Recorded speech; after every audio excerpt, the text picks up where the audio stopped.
Tudo bem, sou Lucas, mestranda do IHPS, faço parte da representação discente, e hoje a gente está conversando com o Rodrigo da Silva Buquerque, um educador e não binário, que trabalha na educação básica, especificamente no ensino fundamental 1.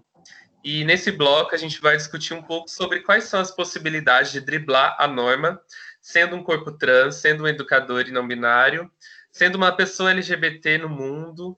E eu queria te perguntar, Rodrigo, sobre como é para você tentar, né, driblar a norma, sabendo que ela se apresenta de diferentes maneiras no nosso caminho, em que ela está, né, de uma certa forma tão consolidada em todos os espaços, a ponto de que a gente esteja sempre que ficar investigando como é que a gente dribla essas possibilidades que se colocam contra nós.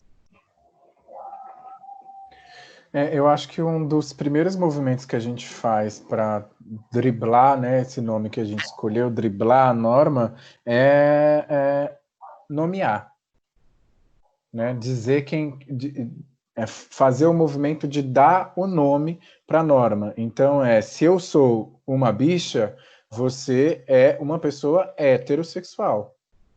Se eu sou uma pessoa trans, você é cisgênero. Né? No nosso caso, brancos, né? E nomear quem representa a norma. Isso é importante para a gente driblar, né? Eu acho que é um primeiro passo, a gente fazer esse exercício de trazer à tona essas palavras, pontuar essas construções e dizer: você também tem gênero, você também tem sexualidade, você também faz parte de uma comunidade de classe, você também tem uma raça, né? Nesse sentido, trazendo a raça nessa concepção do estudo sociológico, né? Biologicamente, a gente entendendo que não tem separação de raça, mas sociologicamente, no dia a dia, no trato social, a gente sabe que existem diferenças na maneira como os corpos podem se movimentar a depender da cor da pele, né? E nesse sentido é nomear a norma para fazer com que eles também tenham que lidar com o corpo deles, também tenham que lidar com a sexualidade deles. Quando a gente começa a problematizar, por exemplo, a questão dos homens, né, e dizer que, nossa, essa masculinidade frágil, nossa, que tóxico, tal, isso incomoda. Isso incomoda. Então, quando a gente começa a pontuar, acho que também sai de um lugar de conforto. Mas, nesse sentido, como eu me articulo nos espaços onde eu passo, eu acho que a gente precisa localizar esses espaços, né, e as nossas possibilidades também, porque quando a gente está falando dessas questões, a gente entender que o nosso corpo ele também está em um risco, ele tem ele está correndo um risco ali, seja se é no meu trabalho, corro o risco de perder o meu trabalho. Se é dentro de uma instituição de educação, corro o risco de ser expulsa da instituição. Se é nas minhas relações familiares, eu corro o risco de ser expulsa da minha casa, né? São vários os riscos que uma pessoa LGBT corre nesse sentido. E aí eu acho que a gente precisa entender qual é o campo em que a gente está agindo e para poder propor os nossos tensionamentos, né? Então as minhas estratégias elas vão desde, por exemplo, no ambiente acadêmico, todas as possibilidades, isso é uma coisa que eu acho que a gente precisa dizer, né? Quando a gente está na academia e que a gente produz conhecimento, e esse conhecimento ele é deslegitimado porque ele é tido como uma coisa muito emocional, subjetiva e tal. E aí, quando, por exemplo, a gente faz uma troca dessa e as pessoas assistem e vão pontuar, nossa, os parceiros de trabalho, os parceiros de sala de aula, caramba, como você tem tal conhecimento? Eu não sei falar sobre isso, eu não tenho essa propriedade, eu não conheço essas pessoas, como se a gente tivesse estudado elas na faculdade, né? Como se isso tivesse sido proposto para a gente lá, e não. O que acontece, na verdade, é que a gente faz uma segunda formação. Então, nesse sentido, por exemplo, na minha trajetória em academia, o que eu pude tensionar, como eu pude provocar essas driblar a norma, era trazendo para a sala de aula questões, por exemplo, na graduação, né, que a gente estudando letras tem que estudar esses livros, essa literatura clássica, produzida por homens e tal, e quando essa literatura cair na nossa mão, a gente pontuar, né, as questões que aparecem ali de relações de gênero, raça e de classe, e dizer que esses autores eles estão localizados no tempo dele, porém nós estamos localizados no nosso. E uma leitura que reproduz padrão de masculinidade, de feminilidade, produz violência de gênero, violência racial, não é uma literatura que cabe. Eu não posso localizar ela lá no campo dela, localizar ela no século XVIII e achar que ela não está produzindo sentido no século XXI, porque ela está produzindo sentido. Eu sinto que essas possibilidades de tensionar e de driblar a norma, elas estão de acordo com o lugar onde você ocupa, né? No ambiente, por exemplo, de educação, sala de aula ou em qualquer outra instituição de ensino, o meu compromisso não é só comigo, na instituição ali, a minha responsabilidade na faculdade, por exemplo, tem a ver com o meu corpo, tanto que eu tensiono, tanto que eu vou aguentar de devolutiva dos professores, de devolutiva da coordenação, da direção, o quanto que eu vou aguentar da resposta deles, que pode ser bastante violenta, né? Dentro da sala de aula, eu tenho uma responsabilidade com aquelas crianças, eu tenho uma responsabilidade com aqueles sujeitos que estão se construindo. Eu posso tensionar, eu não acredito que exista idade para falar sobre gênero e sexualidade, por exemplo. Eu não acredito. Eu enquanto educadora, o meu papel é trazer o que eu acredito para a sala de aula de modo que eu consiga provocar ruptura, tensionamento com aquele público.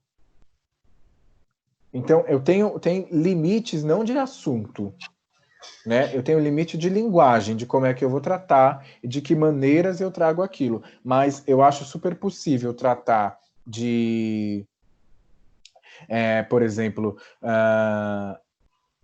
construção da identidade masculina dentro de uma escola, por exemplo, em que a quadra ela é dominada pelos meninos. Eu posso falar disso.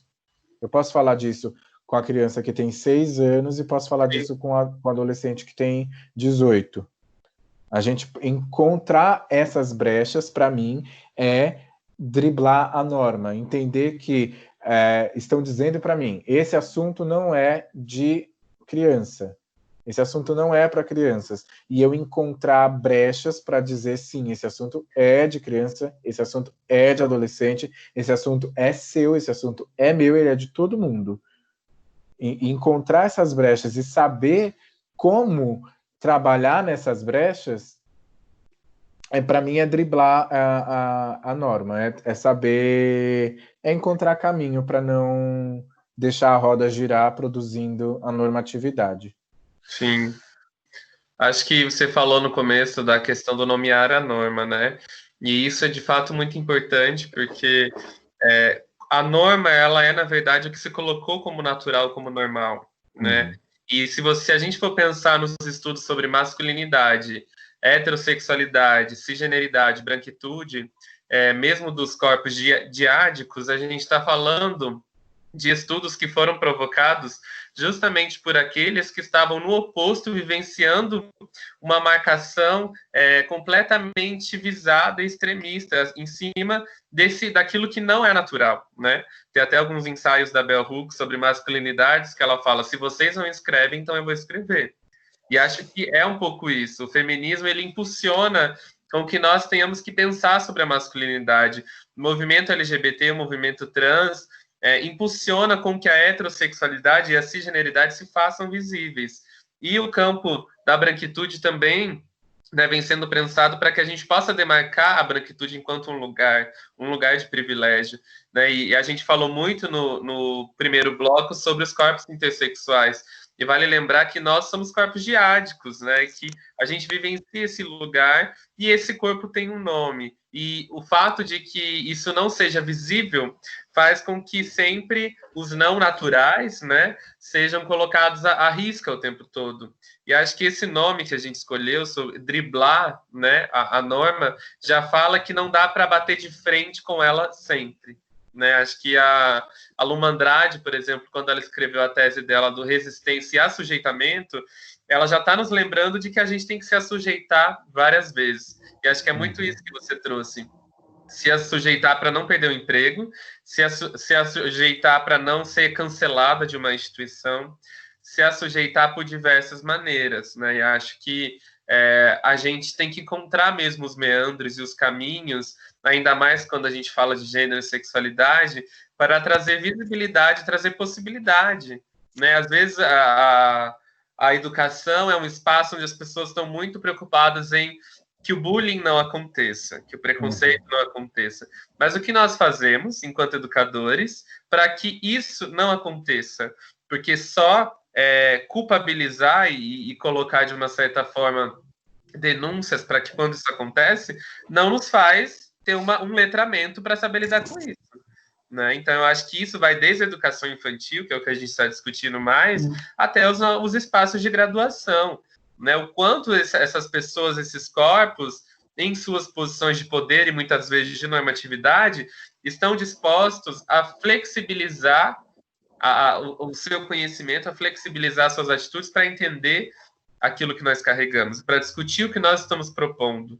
Né? Porque o que me parece é que a norma ela sempre encontra um jeito de se defender que faz com que a possibilidade não exista, mas que ela se encerre. Né? Ou que a gente seja cancelada e saia, ou que o projeto morra, ou que essa escrita não passe, ou que tal trabalho não seja aprovado, que um projeto na escola não aconteça, que uma prática seja cancelada, e assim eles vão não só nos matando, mas matando também as possibilidades de criar, né, uma nova discussão de gênero e sexualidade. Quando a gente fala da nossa participação, da nossa presença ali, por exemplo, numa instituição de ensino superior, fazendo a nossa graduação, eu tenho a sensação de que quando a gente aponta limites da instituição nesse sentido, né, limites para tratar da questão de gênero, limite para tratar da questão de sexualidade, da questão de relação racial, parece que a gente está querendo explodir o lugar, né? Parece que a gente quer pegar todo mundo que trabalha no lugar, botar dentro de uma caixa, jogar uma dinamite e matar todo mundo e fazer o espaço embora. Sendo que eu estou nesse lugar. Eu estou querendo tensionar porque eu estou aqui dentro. Eu estou tensionando porque eu estou aqui dentro. E eu quero permanecer aqui dentro. Permanecer e quero que outras pessoas entrem e que seja cada vez mais fácil permanecer. Então, só que se eu aponto um limite da instituição e a instituição me devolve com bordoada, me devolve com limitação, me devolve com falas agressivas, me devolve com transfobia, me devolve com homofobia, né? Como é que eu consigo me manter calmo para continuar fazendo esse tensionamento? Como é que eu consigo me manter lá dentro da instituição para fazer esse tensionamento? Eu acho que precisa haver uma movimentação nesse sentido de entender que quando a gente aponta alguma limitação, nós estamos apontando a limitação e nos propondo a caminhar e ampliar juntos, né? Não desfazer o lugar, né? Eu não quero, por exemplo, que o lugar onde eu me formei feche porque não tem... porque a discussão de gênero ainda é muito limitada lá dentro. Eu quero que a discussão aconteça, eu quero que passem a trazer pessoas trans para fazer parte do corpo docente, né? Eu quero que a literatura trans esteja presente na biblioteca. Eu não quero que no dia da visibilidade trans a gente discuta isso como um professor que está disposto, ou então que está com medo de ouvir que hoje é o dia da visibilidade trans e a gente devia parar para discutir isso, né? Sim. Então, quando a gente propõe uma formação de professores nesse sentido, nas instituições em que a gente faz parte, é para que a gente consiga permanecer de maneira saudável. Que a gente não tenha que ficar explicando, por exemplo, olha, eu ouço várias falas, né? Nossa, estou tão feliz que esse ano meu filho vai estudar com um professor, porque na trajetória dele inteira foi só mulher, né? E aí eu fico, eu preciso... Quem conta? Quem vai contar? Você conta. Eu conto ou você conta? Eu não quero... Aí, assim, eu já contei já. Eu preciso que alguém me ajude a recontar. Exatamente. Você que ouviu e que já me conhece, já sabe a maneira como eu me identifico, você é meu parceiro, você me ajuda a recontar essa... Conta a verdade para essa família. Na verdade, bem, você foi a vida inteira foi mulher, agora é uma bicha que vai... Não vai ser um homem, não. Eu acho que é a sensação de que eu já contei, eu já falei, né, eu já mostrei, é uma sensação que eu carrego muito forte. Eu acho que isso é uma sensação dos corpos dissidentes, né? Porque quando a gente fala corpos dissidentes, a gente está falando de corpos que tem que driblar a norma o tempo todo. E o fato da gente ter que contar, que falar, que expor de novo, de nos expor novamente, é o fato de que na primeira vez nós não fomos tão ouvidas assim. E de que a nossa fala não é tão considerada ao ponto de se fazer entendível, ou ao ponto de se fazer legítima. Então a sensação que eu tenho parece que a gente tem que estar sempre falando, falando e repetindo, e repetindo, e repetindo. E acho que é nesse sentido, quando você fala, eu preciso que alguém me ajude, eu acho que driblar a norma também é ter aliados. Aliados que não sejam necessariamente que vivenciam os nossos recortes, mas de que sejamos aliados, porque senão nós não vamos permanecer. Se nós não fizermos as nossas alianças, a gente não vai conseguir driblar, né? Exatamente. E de entender a importância da gente tratar essas coisas, né, tratar desses temas com a seriedade que eles precisam, né? Entender que, assim, isso é uma construção. A escola disposta a inverter a prioridade vai entender que o tema das relações de gênero, raça e classe precisam perpassar todos os conteúdos. Precisam perpassar todos os campos da instituição, do pedagógico ao administrativo.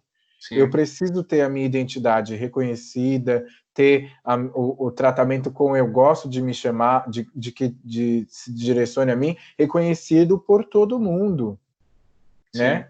Pelo pessoal do administrativo, pelo pessoal do pedagógico, pela comunidade escolar, por todo mundo, né? Dentro das instituições onde a gente passa, pelos nossos professores, pela coordenação, pelo administrativo, pela pessoa que vai receber a nossa inscrição, pela pessoa que vai entregar o nosso relatório de estágio, pela pessoa que vai mandar o formulário da nossa matrícula. Todo mundo precisa saber.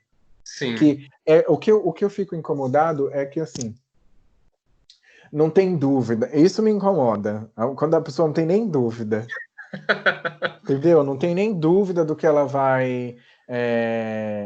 da maneira como ela vai se referir, da maneira como ela vai falar. Ela joga já, né?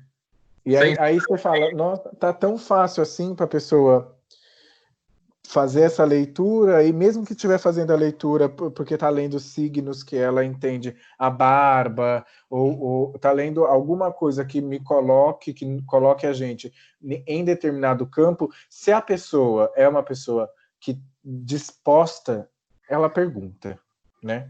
Sim. Mas eu acho importante pontuar que eu tô, nessa minha fala, eu estou me direcionando a pessoas que têm que estão em papéis de educadores, estão em papéis de referência, né? Sim. Precisa haver um movimento, né? A pessoa passa 4 anos na faculdade, sai da faculdade e não conhece ninguém, não conhece nenhuma pessoa trans, nunca viu um vídeo, E tá tudo bem? Aí vai me dizer que essas questões elas estão ficando mais falando agora, né? E Tá é falando considerado uma agora. formação de sucesso, né?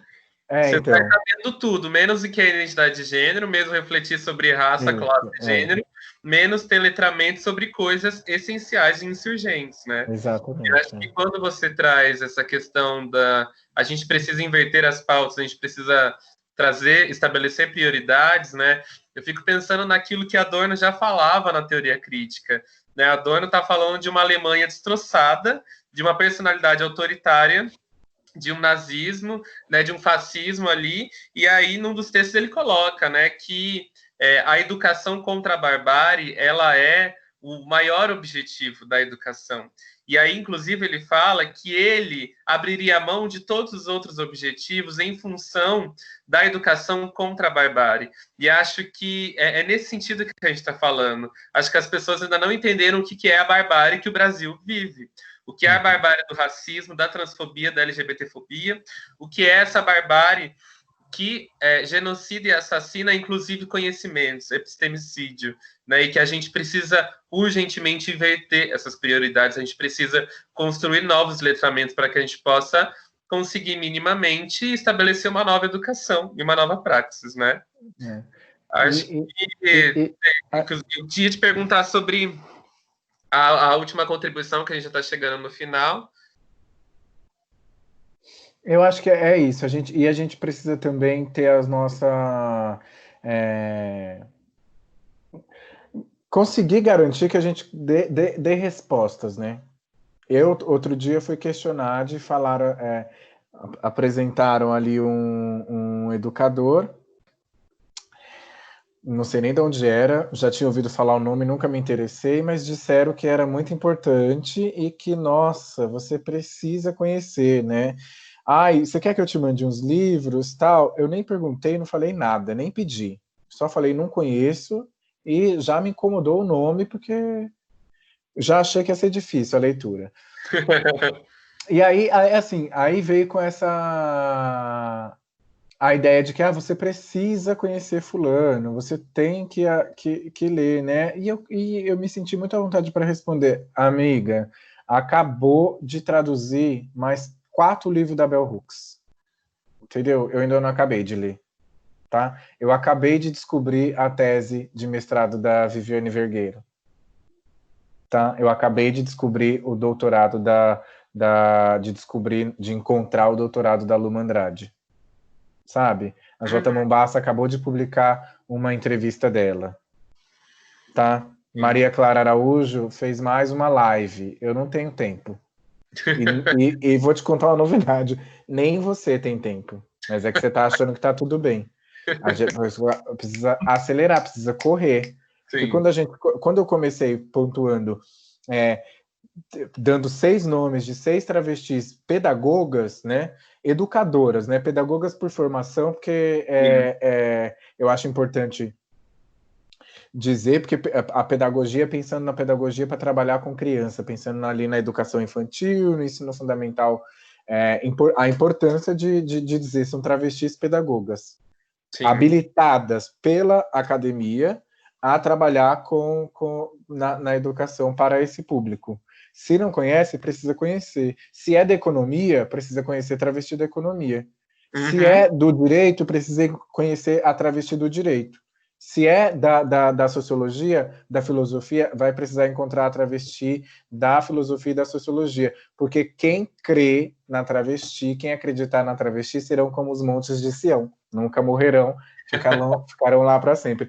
Eu vou ficar para sempre, porque eu conheço e eu acredito na travesti e acredito nas bichas trans. Amo. Obrigado por mais esse bloco. A gente falou bastante sobre driblar a norma e a gente está encerrando agora para começar a discutir outras coisas também. Então, um beijo, gente. A gente vai discutir outros temas nos outros blocos e acompanhe essa programação. Um beijo.